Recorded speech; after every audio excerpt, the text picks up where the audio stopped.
tugutuye isi wireme n'abayituye bose, wikiza indwara z'ibyorezo ziyugarije,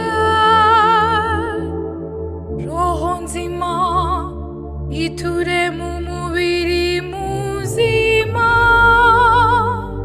twumve. Nyagasani twumve, maze uduhe ibyo tugusaba. Nyagasani tukweretse abafite ingo zidandabirana, zifite ubukene, zirangwa n'ubwumvikane buke, zitagira urukundo, ubarebana impuhwe, ubavugururemo ingabire y'ubumwe, bihanganirane, bibuke ko ari wowe soko y'urukundo,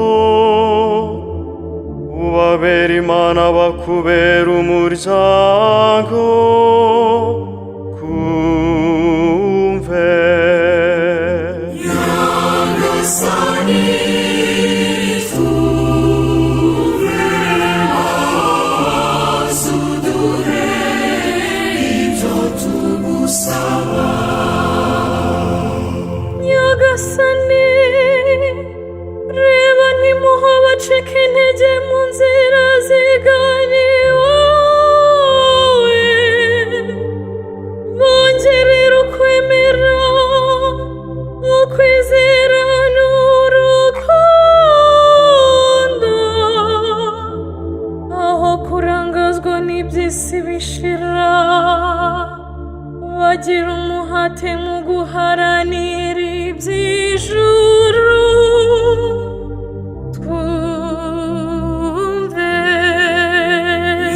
Nyagasani twumve, maze uduhe ibyo tugusaba. Tukweretse urubyiruko rw'isi yose, aho gutwarwa n'iby'isi n'ibibi biza byitwikiriye iterambere tugezwaho, bihatire kumenya Yezu no kumukorera, kumve. Nyagasani twumve, maze uduhe ibyo tugusaba. Nyagasani reba nimuha abana bawe bagushakana umutima utaryarya, ubiyereke mu nzira zabo zose, bakubera abana, ubabera umubyeyi, kumve. Nyagasani